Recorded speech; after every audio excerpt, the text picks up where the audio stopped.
Bonjour tout le monde, vraiment content que vous soyez là avec nous ce matin. Merci à toute l'équipe de louanges et ces beaux chants de louanges. Vraiment, ça nous aide à adorer Dieu et puis vous êtes vraiment des partenaires importants au sein de l'Église. Merci à toute l'équipe technique, c'est super, les heures de travail. Et vous savez, ces temps-ci, là, ça a commencé à faire à avoir des canicules, il fait beau, gros soleil. Il y a quelques jours de pluie ici et là, mais c'est pas grave, on sait que l'été arrive et puis on a connu quelques jours de beau temps. Et moi, dans ce temps-là, quand il y a un beau soleil, surtout lorsque je passe près de l'eau, la rivière de l'Outaouais, je vois tous ces beaux bateaux. Ah, bon sang, que je m'ennuie de mon bateau. J'ai vendu mon bateau. Des fois, je regrette d'avoir vendu, mais au bout de ligne, je me suis dit, bah non, c'est correct. C'était une bonne décision en fin de compte. Mais j'ai des beaux souvenirs. J'ai des mauvais souvenirs, j'ai des beaux souvenirs quand j'avais mon bateau. Et puis, moi, je me rappelle d'une journée, j'étais avec mon fils Luc et on se promenait sur la rivière. Je le faisais visiter parce que c'est un gars qui demeure, mon fils demeure dans la rive sud de Montréal, dans la région de Longueuil. Et puis, un jour, je l'ai emmené faire du bateau et puis il y a des beaux coins dans l'Outaouais, c'est super. Et de temps en temps, quand tu arrives, tu es sur la rivière, il y a des genres de passages là, qui coupent ici et là que tu peux emprunter. Et c'est comme vraiment agréable parce que ça te permet de quitter un peu le trafic nautique et être un peu plus isolé. Et ça, c'est vraiment des beaux territoires, pleins de forêts, tout ça. Et je me rappelle d'un jour, j'étais avec mon fils et puis je lui montrais différents endroits. On s'était arrêté aux chutes, à Rideau, et pas loin du canal aussi. Et à un moment donné, on est allé de l'autre côté nord de la rivière, côté québécois finalement. Et puis là, j'ai vu comme une entrée, un genre de passage. Il n'y avait pas personne, c'était isolé. J'ai dit, aïe, aïe, aïe. Le côté aventurier de moi, là, j'ai dit à mon garçon, j'ai dit, garde, on va aller là. On va aller voir ce territoire-là. Et là, mon fils regardait et tout ça. Mon fils n'a pas suivi de cours nautiques et tout ça, mais il voyait quand même une affiche qui disait de faire attention, de ne pas passer à gauche, mais de passer vers la droite. Et puis là, j'arrive, je suis sur mon élan, je regarde ça. Et puis là, je regarde l'affiche et dans le fond de l'affiche, c'était un avertissement, une mise en garde de ne pas passer par la gauche, mais de passer vers la droite. Et moi, je regardais ça, puis je voyais l'eau, on voyait absolument rien. Ça avait l'air tellement beau. Alors, qu'est-ce que vous pensez que j'ai fait? Qu'est-ce que j'ai fait? Ça me dit, passe pas par là, passe par là. Qu'est-ce que j'ai fait? Je suis passé par là. Et j'aurais pas dû. Imaginez, tout avait l'air beau. J'avance avec mon bateau et là, je suis sur mon élan. Donc, tu sais, un bateau, c'est pas comme une voiture, tu peux pas peser sur un frein, il n'y a pas de frein, là. Alors, moi, je suis sur mon élan, j'avance, tout avait l'air beau. Et tout d'un coup, j'entends graffiner en dessous de mon bateau, la cale en dessous de mon bateau. Là, et là, je réalise que je regarde en bas et c'est des roches à peine quelques centimètres sous l'eau. Et puis là, il y a des roches. Et là, je pense à mon hélice en arrière. Je me dépêche pour essayer de la monter, mais j'étais sur l'élan. Trop tard. Bang! Là, je rentre l'hélice. Et puis ça n'a pas juste fait bang, là, ça a fait plusieurs bangs. L'hélice a cassé en quelques morceaux et tout ça. Ça a été un bruit de tonnerre. Et puis, ça a été tout un aria, ça a été vraiment compliqué. Revenir à la marina, ça a été épouvantable. Et 400 dollars plus tard, et avec beaucoup de troubles à sortir tout ça, se rendre à la marina puis quitter. Aïe, aïe, aïe. La morale, bon, Dieu merci, pas eu de blessés, tout était beau. Mais la morale de l'histoire, c'est que lorsque le gouvernement met une affiche, dit danger ou passe pas par là, et il y a un avertissement, le gouvernement n'est pas là pour s'amuser à mettre des affiches juste pour gâcher notre journée puis notre plaisir. Non, au contraire. Ils sont en train de te dire, par cet avertissement-là, regarde, si tu passes par là, tu vas continuer à avoir du bon temps, puis avoir du plaisir, du plein de bonheur, tu vas profiter de ta journée. Mais si tu passes par là, tu vas vraiment ça ira pas bien. Tu ne seras pas heureux. Ça va bien, ça va mal aller, puis ça va te coûter de l'argent. Puis tu risques de te blesser. J'étais rentré là. Si j'étais rentré là à pleine vitesse, c'était fait, là. Ça aurait été dangereux. Les avertissements, les affiches Et les mises en garde sont là justement pour nous assurer un bon avenir, que le plaisir puisse se poursuivre, le bonheur va se trouver là, il ne se trouvera pas là, ça va tout gâcher. Et ça, c'est la morale de l'histoire. C'est ce que j'ai retenu. J'ai dit, bon, il faut vraiment que je fasse attention, il faut que j'écoute les avertissements. Eh bien, c'est comme ça aussi, parfois, dans la parole de Dieu. La parole de Dieu nous donne plein de belles promesses, super édifiantes, encourageantes. Mais de temps en temps, wow, c'est comme si le Saint-Esprit lève une affiche et dit, attention, passe pas par là, passe par là. Et c'est là que tu vas être heureux. C'est là que Dieu va te bénir. La bénédiction se trouve là. Et ce matin, qu'est-ce que nous allons faire? Nous allons justement nous retrouver devant un passage où il y a un avertissement, il y a une mise en garde.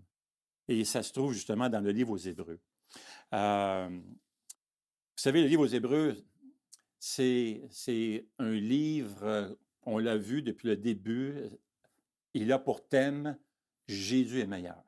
Jésus est plus grand que tout, il est meilleur que tout. Rien ne se compare, ni personne, aucune religion, personne, rien ne se compare à la beauté, la grandeur, la magnificence de Jésus. C'est ça, vraiment, le passage, tout le livre d'ailleurs, c'est tout le thème du livre aux Hébreux.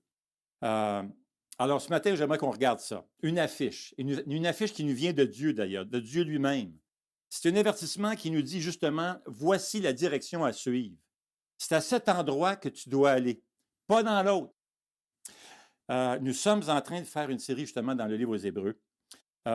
Et lorsque l'Évangile s'est répandu, vous savez, vous avez la naissance de l'Église dans Acte 2, et lorsque l'Évangile, le message de l'Évangile s'est répandu à travers tout le territoire de Jérusalem, toute la section d'Israël, plein de Juifs sont venus à la foi, ils ont décidé de suivre Jésus. Et il y a bien des gens qui étaient comme des observateurs, qui ont fait un bout de chemin avec les chrétiens, ils se tenaient avec les chrétiens, ils aimaient ce qu'ils entendaient, ils croyaient que Jésus était le Messie, mais ils n'avaient pas encore pris la décision de suivre Jésus comme tel, surtout à la lumière de la pression qu'ils subissaient de la part des Juifs, de la communauté juive, parce que c'était de plus en plus difficile à se tenir avec les chrétiens et à être chrétien, parce que les chrétiens se faisaient persécuter, littéralement, c'était vraiment difficile. Là, les chefs religieux ont commencé à mettre de la pression sur les chrétiens. Certains se sont fait mettre en prison. Certains ont perdu des membres de la famille qui ont carrément, les ont reniés, ils ont quittés. Certains ont perdu même leur commerce parce que ça fonctionnait beaucoup avec des contacts dans le temps. Et il y a des gens qui perdaient leurs affaires. C'était très difficile. Il y avait un gros prix à payer, là. C'était dur. Alors, imaginez des personnes qui ne se sont pas encore converties à Jésus-Christ, mais qui se tiennent avec des chrétiens, qui se tiennent avec l'Église.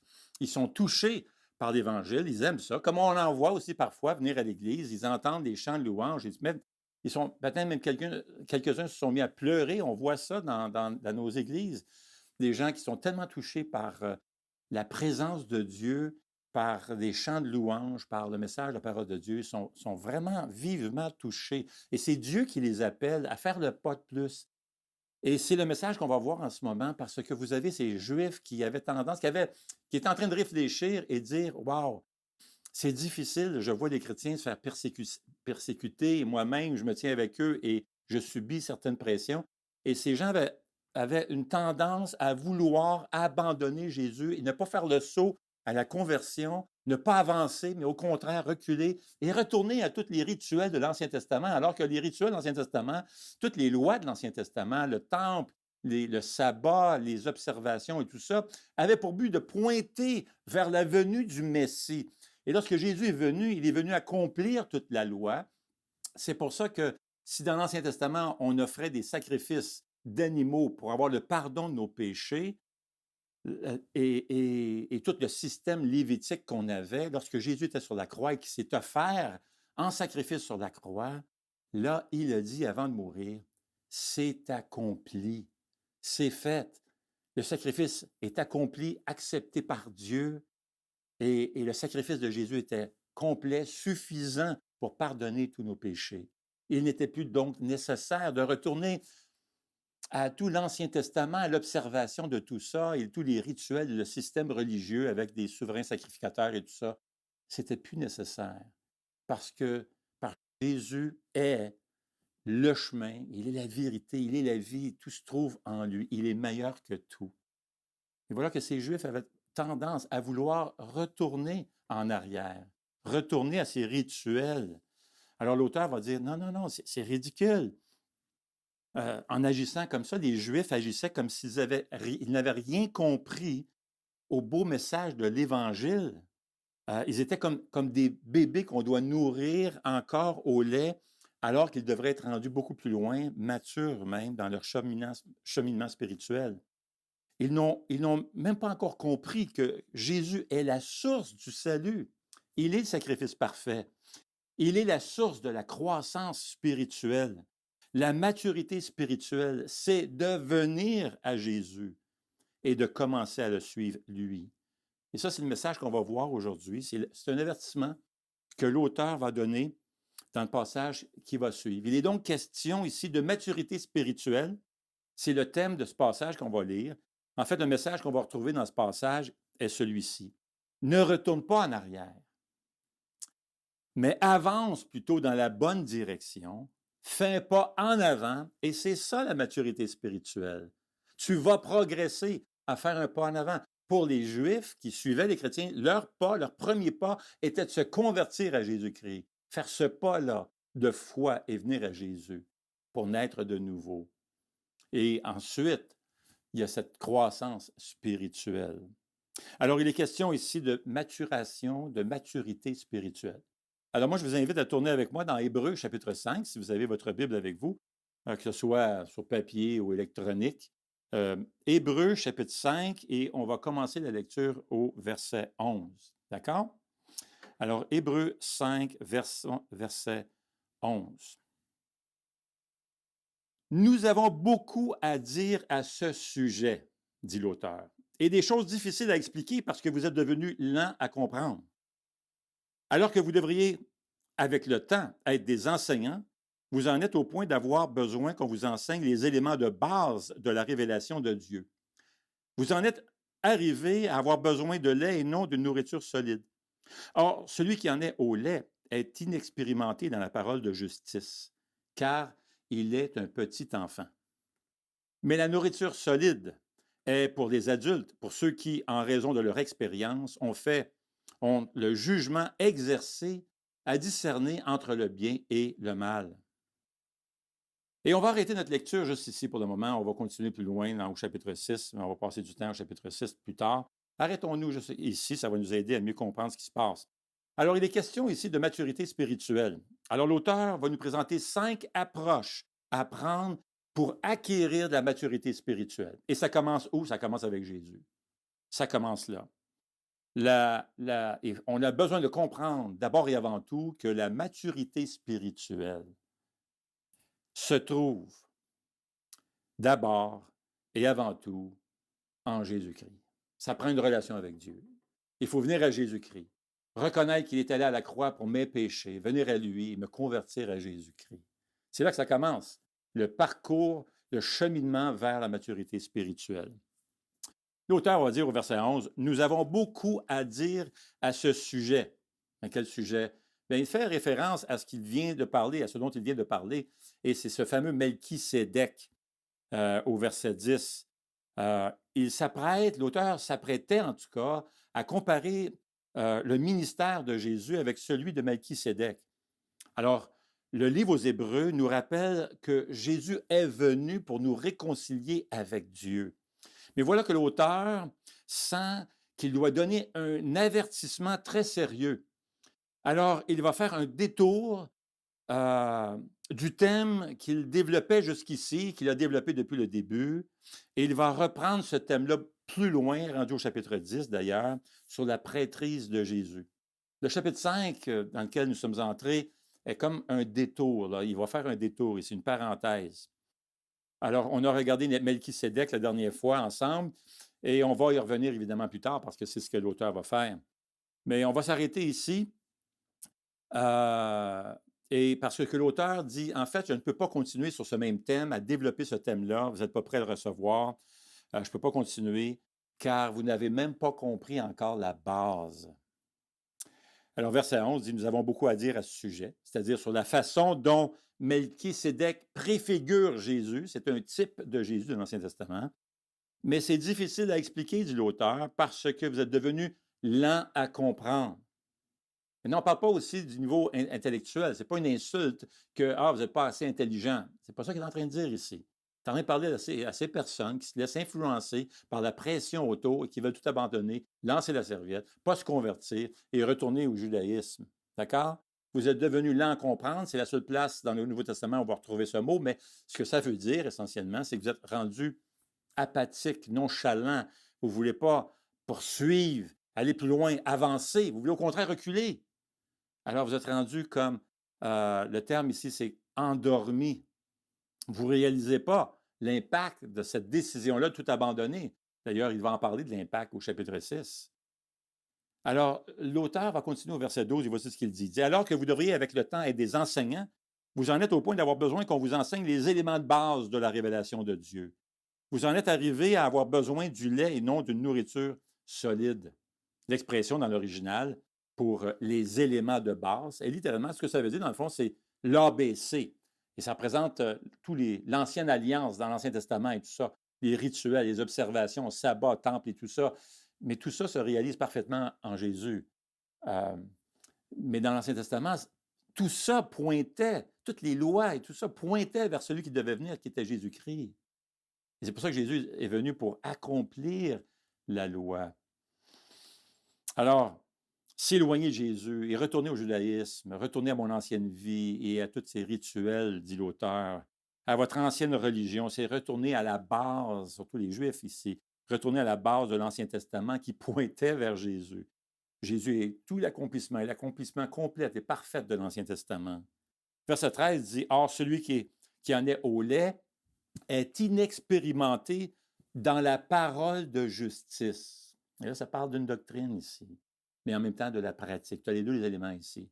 La doctrine, la croyance, la compréhension de cette doctrine de la justification de Dieu, la justice de Dieu, car il est un petit enfant.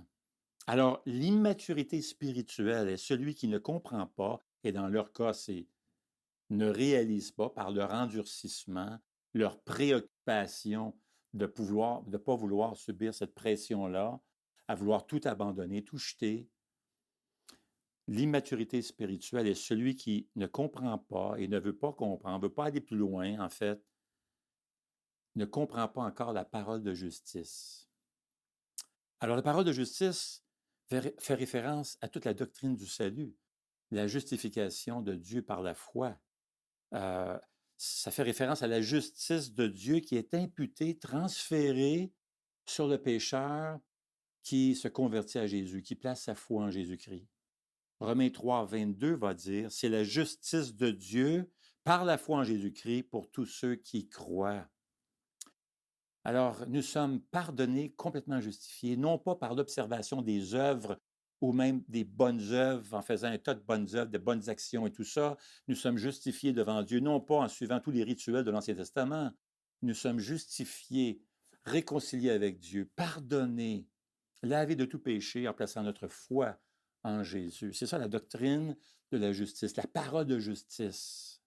C'est grâce à Jésus et à son sacrifice que nous sommes justifiés, lavés de nos péchés. Alors, il faut bien comprendre cette doctrine avant de pouvoir manger davantage, l'image ici de cette nourriture spirituelle.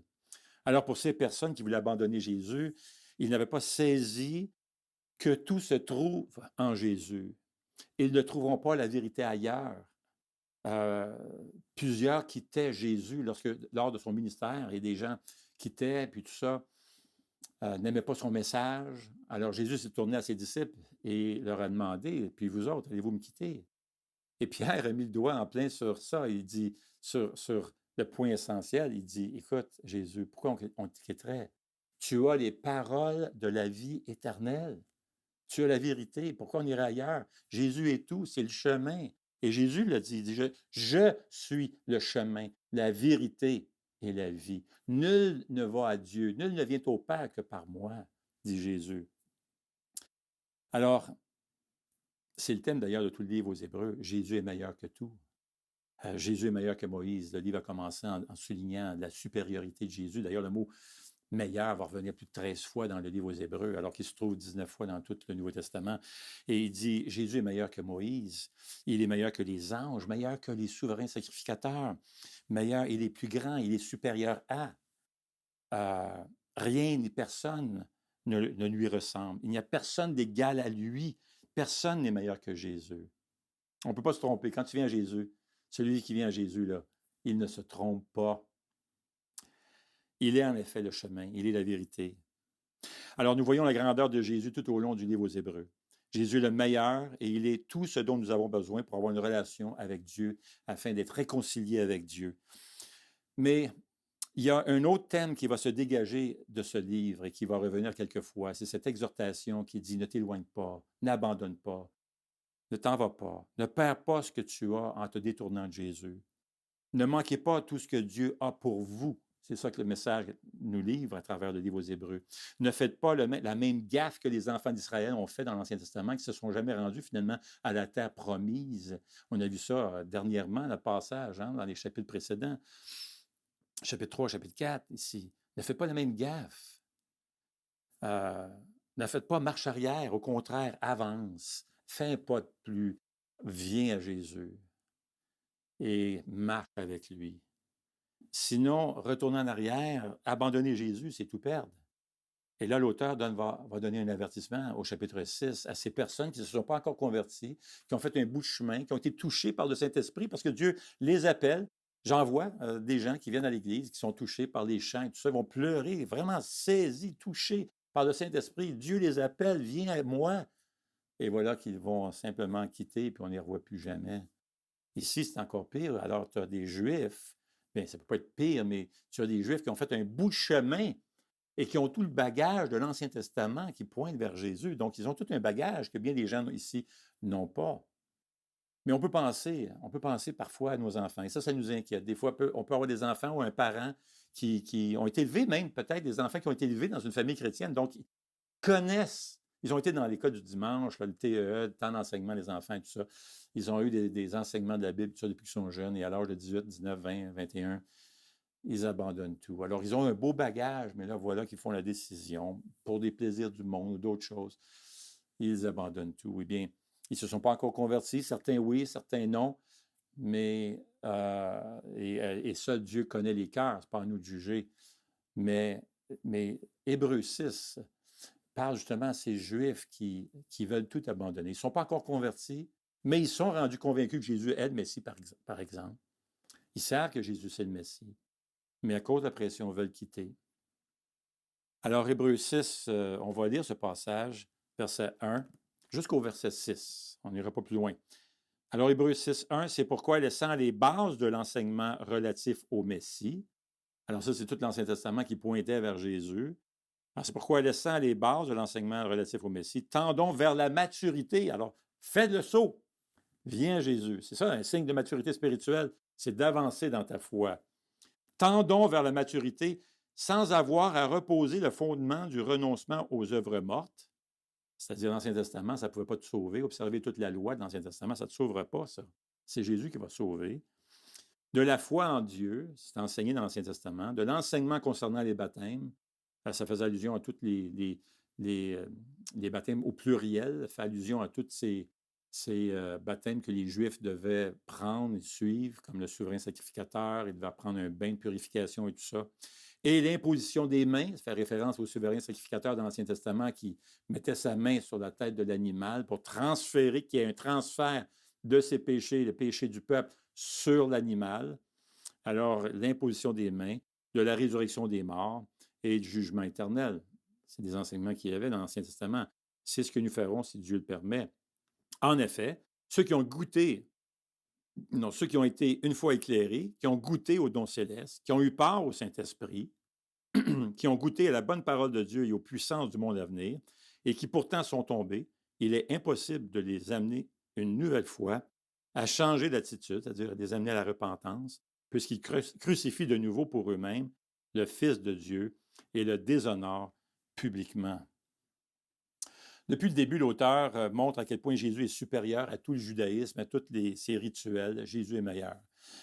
que ce soit le sabbat, les prêtres, le temple, les rituels, les observations. C'était l'ombre des choses à venir. Colossiens chapitre 2, verset 16 va dire que personne donc ne vous juge au sujet du manger ou du boire ou à propos d'une fête, d'un nouveau mois ou d'un sabbat. Tout cela, tout l'Ancien Testament, là, n'était que l'ombre des choses à venir, mais la réalité est en Christ, est en Jésus. Une autre façon de le dire, c'est justement le verset 1 de Hébreux 6 qu'on vient de lire. C'est pourquoi, laissant les bases, c'est-à-dire les premières choses dans l'Ancien Testament, de l'enseignement relatif au Messie, tendons vers la maturité, et dans leur cas, ça commence avec une conversion à Jésus. Pourquoi voulez-vous retourner en arrière aux images qui pointaient à Jésus quand vous avez le vrai? Vous avez Jésus. Et là, il donne une liste de pratiques et de rituels de l'Ancien Testament, comme la repentance des œuvres mortes, la foi en Dieu, etc. Pourquoi retourner aux cérémonies des baptêmes juifs, lévitiques, de purification, imposition des mains, etc. À la fête de l'expiation, tu avais le prêtre qui imposait les mains sur le sacrifice, transférant un péché. Pourquoi? Pourquoi aller là? Jésus est le sacrifice parfait. Tu n'as plus besoin de ça. Tu n'as plus besoin d'imposer les mains sur les animaux et les offrir en sacrifice pour tes péchés. Jésus a accompli ce sacrifice parfait. Alors, voici comment on pourrait lire Hébreux 6. D'accord? Hébreux 6.1. C'est pourquoi, puisque Jésus est meilleur, et c'est pourquoi, en d'autres mots, ça fait référence à tout ce que l'auteur vient d'enseigner depuis le chapitre 1, que Jésus est meilleur que Moïse, le souverain sacrificateur, les anges, le temple, etc. C'est pourquoi, puisque Jésus est meilleur, laissant les bases de l'enseignement, en d'autres mots, il ne s'agit pas de renier ce qui est enseigné dans l'Ancien Testament. On apprend à connaître Dieu par l'Ancien Testament, il se révèle à travers l'Ancien Testament, mais allons de l'avant, c'est-à-dire abandonner l'ancienne alliance et le judaïsme relatif au Messie, tendons vers la maturité, c'est-à-dire tendons vers le salut, la nouvelle alliance, sans avoir à reposer le fondement, c'est-à-dire ne restez pas dans les types de l'Ancien Testament et l'ombre de ce qui s'en venait, c'est-à-dire tout ça pointait vers Jésus, du renoncement aux œuvres mortes, c'est-à-dire tous les commandements de l'Ancien Testament d'être pur, ça ne pouvait pas te sauver, de la foi en Dieu, c'est-à-dire, oui, l'Ancien Testament disait d'avoir foi en Dieu, mais c'est dans le Nouveau Testament, une nouvelle alliance, qu'on découvre cette révélation maintenant finale qui est Jésus-Christ. Verset 2, de l'enseignement concernant les baptêmes. Alors, comme on l'a dit, c'est la purification cérémoniale prescrite dans le Lévitique, l'imposition des mains, ça c'est le transfert symbolique des péchés, etc. Verset 4, en effet, ceux qui ont été une fois éclairés, c'est-à-dire ils ont été touchés, ils ont été mis au courant, mais ils n'ont pas agi. Ils ont la connaissance, mais la connaissance ne procure pas le salut seulement. Il faut agir, il faut faire un pas de foi. Et qui ont goûté au don céleste, verset 4, c'est-à-dire que le Seigneur les a touchés, le message de l'Évangile les a touchés, comme on voit même aujourd'hui, parfois des gens qui viennent sont vraiment touchés, saisis par la présence de Dieu, la puissance de Dieu, du Saint-Esprit qui les appelle. Mais ça ne sauve pas. Il faut venir à Jésus. Alors, ils ont eu part au Saint-Esprit. Dans leur cas, même, ils ont vu peut-être des miracles, comme Simon. On voit Simon dans Acte 8. Ils ont vu la puissance du Saint-Esprit se manifester. Verset 5, ils ont goûté à la parole de Dieu, à la bonne parole de Dieu. Et il y a des gens qui aiment entendre la parole de Dieu. C'était le cas ici avec Hérode, avec Jean-Baptiste, mais il n'a pas été sauvé. Et aux puissances du monde à venir. Alors, ils ont vu des miracles. Verset 6, et qui pourtant sont tombés. Il est impossible de les amener une nouvelle fois à changer d'attitude, c'est-à-dire à la repentance, puisqu'ils crucifient de nouveau pour eux-mêmes le Fils de Dieu et ils le déshonorent publiquement. Et c'est la personne qui a toute la connaissance pour se convertir, mais au final refuse de placer sa foi en Jésus. Ils ont eu toutes les occasions de se convertir et faire ce pas de foi, mais ils refusent. Alors maintenant, l'auteur va donner au verset 7 cet avertissement. Lorsqu'une terre arrosée de pluie fréquente produit des plants utiles à ceux pour qui elle est cultivée, elle reçoit de Dieu sa part de bénédiction. Mais, verset 8, si elle produit des ronces et des chardons, elle est jugée sans valeur, bien près d'être maudite. Et on finit par y mettre le feu. En d'autres mots, pour vous qui avez participé, alors ces Juifs qui ont fait un bout de chemin avec les chrétiens, la pluie est tombée sur vous, vous avez commencé à produire un peu de fruits, mais là, vous voulez tout laisser. Ne soyez pas cette personne. Ne rejetez pas le Seigneur Jésus. Rejeter Jésus a des conséquences graves, même le jugement dernier, le jugement de Dieu à la fin des temps. Placez votre confiance en Jésus. Faites ce pas de foi. Franchissez cette ligne. Et là, vous commencez cette maturité spirituelle. Ça commence là. Il est la source du salut. Il va vous sauver pour toujours. Comprenez, dit l'auteur, que la maturité spirituelle va commencer avec Jésus. Retombez dans l'ABC de l'Ancien Testament et l'observation de tous les rituels. Laissez ça de côté. Passez à la nouvelle alliance. Venez à Jésus-Christ. Alors, c'est un passage, c'est un avertissement, et ça peut nous décourager parfois, surtout quand on pense à des personnes qu'on aime et qui se sont éloignées du Seigneur, que ce soit nos enfants, les parents, tout ça, quelqu'un de proche et qui abandonne Jésus. Mais on a besoin de se rappeler, vous et moi, qu'il y a toujours de l'espoir. Tant qu'il y a de la vie, il y a de l'espoir. Et il faut se souvenir, et ça c'est la bonne nouvelle, il faut se souvenir que nous avons un Dieu qui poursuit et non un Dieu qui cherche à nous détruire. Alors il y a toujours de l'espoir. Alors prions pour ces gens qui nous entourent, qui ont abandonné soit l'Église, qui ont abandonné Jésus, ont tous laissé Jésus. Prions pour eux avec la même passion et la même détermination que Jésus a eue, avec la même passion que Jésus a eue envers nous lorsqu'il nous a poursuivis pour qu'on vienne à Jésus. On a besoin simplement de persévérer et continuer avec foi, espérance, avec amour, prier pour eux. Alors, il n'y aura jamais un moment où quelqu'un va essayer de se tourner vers Dieu et où Dieu leur dira « Ah, c'est trop tard. » Notre Dieu n'est pas comme ça. Alors, la maturité spirituelle commence avec Jésus et elle ne se trouve qu'en Jésus. Il y a un autre élément important à comprendre aussi en ce qui concerne la maturité spirituelle, c'est qu'elle ne dépend pas de l'ampleur de ma connaissance, mais plutôt de l'ampleur de mon obéissance. Ce qui compte, ce n'est pas ce qu'on sait, c'est à quoi on obéit. Maintenant, oui, c'est évident d'apprendre la parole de Dieu, ça nous fait grandir. C'est la nourriture, c'est la nourriture solide, la viande. On a besoin de grandir dans la foi. Et c'est la nourriture spirituelle que Dieu nous a donnée. Et Dieu nous a donné plusieurs éléments autour de nous pour nous aider à grandir, à édifier notre foi, comme l'Église, les frères, les sœurs et les frères, la parole de Dieu, la prière, le Saint-Esprit qui est là pour nous accompagner, nous aider à grandir. Donc, oui, il faut grandir en connaissance.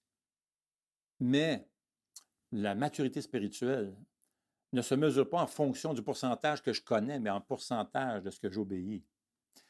Il faut mettre en pratique la parole de Dieu. Et c'est vraiment important pour nous autres de saisir que vous commenciez dans votre parcours. Je connais des gens qui viennent juste de se convertir à Jésus-Christ. Gloire à Dieu pour vous. Il y a des gens qui sont en cheminement. Vous êtes en train de regarder, voir si est-ce que Jésus, c'est bien le sauveur que vous avez besoin. Et c'est sûr, moi, j'aimerais vous dire oui, absolument, et c'est ce que l'auteur est en train de dire. Mais que vous commenciez votre parcours avec Jésus ou que ça fasse des années que vous marchez avec Jésus, connaître Dieu et plaire à Dieu ne dépend pas de ce qu'on apprend, mais de ce qu'on obéit. Pensons à cette parole de Jésus alors qu'il vient de finir un enseignement.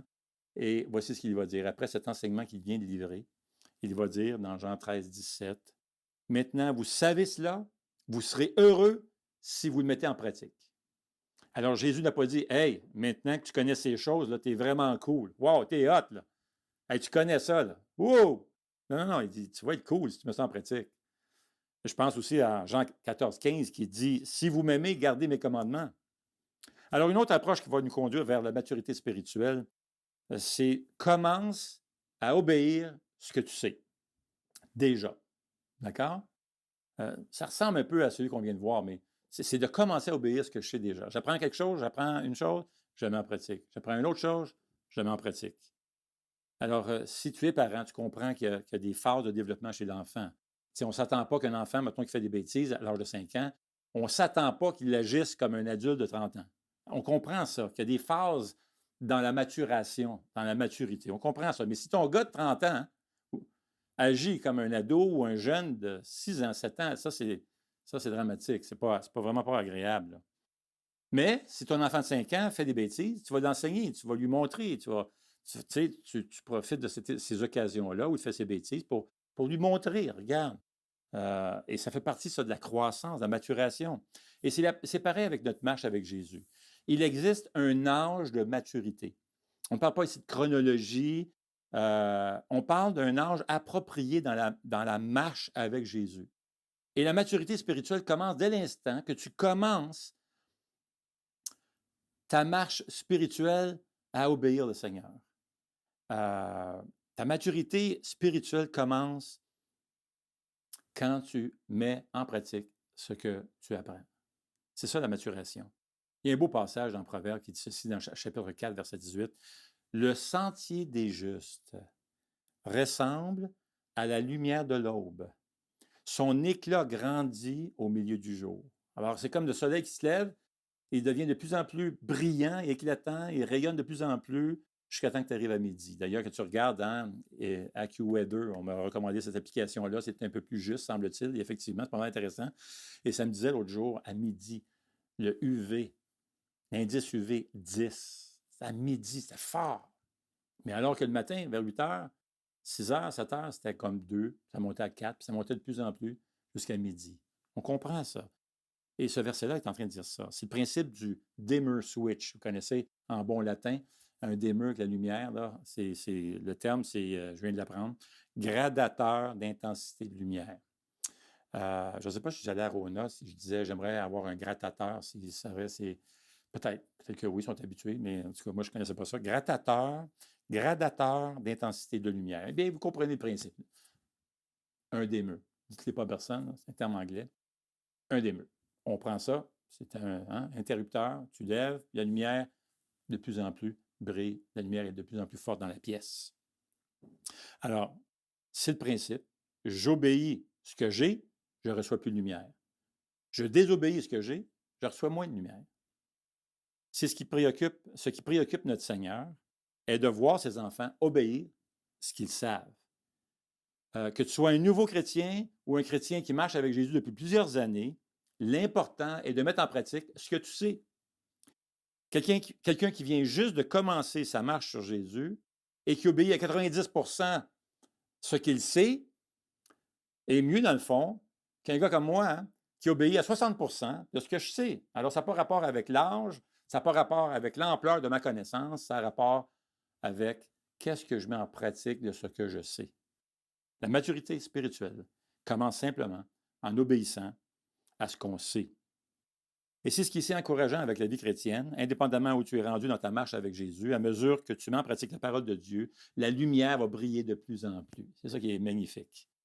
Et c'est le passage, ça dit ici, faire l'expérience de la parole de justice et faire l'expérience au point où on connaît la différence entre le bien et le mal. Et c'est ça qui est merveilleux, c'est que plus que tu grandis dans le Seigneur et que tu obéis le Seigneur et que la lumière se fait de plus en plus, tu te sens de plus en plus libre.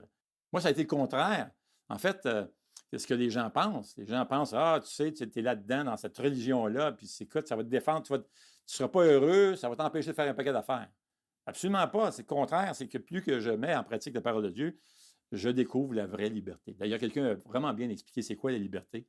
La vraie liberté, tu veux savoir c'est quoi? C'est que plus que c'est un réflexe pour toi d'obéir promptement et vite la parole de Dieu que tu apprends, que tu découvres, plus tu vas te sentir libre, plus tu vas être une personne libre. Alors, c'est ça qui est magnifique. Alors, indépendamment de où tu es rendu dans ton cheminement, dans ta marche avec Jésus, tu peux éprouver ça, tu peux faire cette expérience-là. Et c'est ça ce qui est magnifique. Alors, voici ce dont on a besoin pour comprendre également la maturité spirituelle. C'est un processus sans fin. Alors, pour nous qui marchons avec Jésus depuis longtemps, on a besoin de se le répéter. On n'est pas encore arrivé. Même si tu as beau connaître les Écritures, mon ami, les mystères des Écritures et tout ça, ça ne finit pas. C'est ça qui est magnifique. Il y a toujours de la place pour grandir et avoir une croissance. Un jour, l'apôtre Paul va écrire une lettre aux Philippiens. Et en plein milieu de sa lettre, il va ouvrir une section, il va nous expliquer c'est quoi la maturité spirituelle. Je trouve ça vraiment bien. Il dit aux Philippiens 3,12, il dit ce n'est pas, imaginez, c'est lui qui parle, l'apôtre Paul, là, c'est l'apôtre premièrement. Il a écrit une bonne partie du Nouveau Testament. Là. Il y avait des révélations de Dieu. Il a rencontré Jésus en plein sur le chemin. Jésus s'est révélé. Wow! Alors, c'est comme, c'est un gars qui avait plein de dons de l'esprit. Et lui-même va dire, je n'ai pas encore remporté le prix, je ne suis pas arrivé, je n'ai pas atteint la perfection, mon ami, mais je cours pour tâcher de m'en emparer, puisque de moi aussi, Jésus-Christ s'est emparé. Frères et sœurs, je n'estime pas m'en être moi-même déjà emparé, mais je fais une chose, oubliant ce qui est derrière et me portant vers ce qui est devant, je cours vers le but pour remporter le prix de l'appel céleste de Dieu en Jésus-Christ. Et là, regardez bien le verset 15. Alors, Philippiens 3,15. Écrivez-le, là. Soulignez ça. Verset 3,15, il donne ici la clé de la maturité. Il dit, « Nous tous donc qui sommes mûrs, adoptons cette attitude. » En d'autres mots, courons toujours vers le perfectionnement de la vie chrétienne. Cherchons toujours à nous améliorer, courons vers le but. Et ça, c'est une marque de la maturité chrétienne. Avoir adopté cette attitude de chercher à être de meilleur en meilleur, de ressembler toujours de plus en plus à Jésus-Christ, par l'aide, évidemment, par la grâce de Dieu, par la puissance du Saint-Esprit. Adoptons cette attitude de toujours nous améliorer. Ça, c'est une marque de maturité. Alors, Philippiens 3,15. Nous qui sommes spirituellement adultes, ayons cette même préoccupation. Alors, l'une des marques de maturité, c'est de voir où je dois aller ensuite. Quel est mon prochain pas à faire pour grandir dans ma relation avec Dieu, dans ma marche chrétienne? Quel doit être mon prochain pas à faire? Et ça serait vraiment un bel exercice cet après-midi de réfléchir, de peut-être passer un temps dans les prières, puis de demander au Seigneur, Seigneur, montre-moi là. Montre-moi ce que j'ai besoin de faire. Quel est mon prochain pas? Tu veux pas là, avoir un énorme défi. Non, non, Seigneur, aide-moi à voir quel serait mon prochain pas dans mon processus de croissance, dans ma vie chrétienne. Montre-moi ça, Seigneur. Et fais-le. Alors, pose-toi la question. Un autre point sur la maturité spirituelle, elle ne s'acquiert qu'avec la persévérance, car un bon départ ne signifie pas nécessairement une bonne fin. Et ça, c'est un thème qu'on va revoir à travers tout le livre aux Hébreux. Quand il est question de maturité spirituelle, la question n'est pas de savoir comment on commence, mais c'est comment on finit. Alors, ça demande la persévérance et il faut continuer parce que parfois, il y a des super de beaux débuts. D'ailleurs, même Jésus va faire allusion à ça, aux 4 terres des gens qui reçoivent la parole de Dieu. C'est comparé à une semence et c'est la parole de Dieu qui est placée dans le cœur des individus. Et il va dire qu'il y a 4 types de façons de recevoir la parole de Dieu. Et il va dire, il y en a qui reçoivent avec joie au début, c'est super, ils sont contents de découvrir la parole de Dieu. Mais voilà que ça ne porte pas de fruits, ça passe et tout ça. Mais ce que Jésus va rechercher, c'est vraiment là la bonne terre, la terre qui va produire du fruit, que lorsque la parole de Dieu va rentrer dans le cœur, lorsqu'on la reçoit, on la mettre en pratique et on produit du beau fruit pour la gloire de Dieu. Un autre principe sur la maturité spirituelle, c'est qu'il n'est jamais trop tard pour commencer. Et ça, c'est vraiment un encouragement. On voit dans ce passage un avertissement. D'ailleurs, ça va revenir souvent dans le livre aux Hébreux. On ne veut pas s'éloigner. Mais derrière tout ça, il y a une bonne nouvelle. Pierre nous dit dans sa 2e lettre, chapitre 3, versets 9 à 10, que la raison pour laquelle Jésus tarde avant de revenir, c'est parce qu'il veut gagner d'autres âmes à lui. Il veut ramener d'autres personnes à lui. Alors, si notre monde est dépravé, que Dieu accorde la patience et attend avant de revenir, c'est parce qu'il veut sauver une autre âme. Et il est en train de poursuivre les pécheurs pour les emmener à lui. Alors moi, je vous encourage aujourd'hui, si tu n'as pas encore fait ce pas de foi, de venir à Jésus et d'ouvrir ton cœur à Jésus et le recevoir comme ton sauveur. Et si tu es un enfant de Dieu, que ce soit 5 ans, 1 an, 10 ans, 30 ans, tu veux remettre ta vie entre les mains du Seigneur et dire, Seigneur, il y a peut-être des domaines que j'ai besoin de t'abandonner. Montre-moi le Seigneur et aide-moi par ton esprit à faire ce pas de foi. Alors prions le Seigneur. Seigneur notre Dieu, je veux te remercier de tout cœur pour ta parole. Et ces mises en garde, ces avertissements qui ont pour objet, qui ont pour but de me protéger et de me rendre meilleur, de faire de moi la personne que tu as toujours voulu que je devienne. Et Seigneur, je te remercie parce que tu ne nous abandonnes pas. Ton esprit nous accompagne. Tu veux nous aider à grandir. Seigneur, je te prie pour ceux qui nous écoutent aujourd'hui et que s'il y a une personne qui nous écoute, qui n'a pas encore fait ce pas de foi, de venir à Jésus, je te prie, Seigneur, que ton esprit puisse les toucher et qu'ils puissent faire ce pas de foi, de remettre le volant de leur vie entre tes mains et qu'ils décident aujourd'hui de se repentir de leurs fautes et de leurs péchés et de s'abandonner à toi pour recevoir ton salut. Et Seigneur, pour nous qui avons des années en toi, montre-nous, Seigneur, comment on pourrait t'honorer encore plus par ton esprit, au nom de Jésus, pour ta gloire. Amen. Eh bien, ça a été un plaisir de passer ce temps avec vous autour de la parole de Dieu. Que le Seigneur vous bénisse abondamment.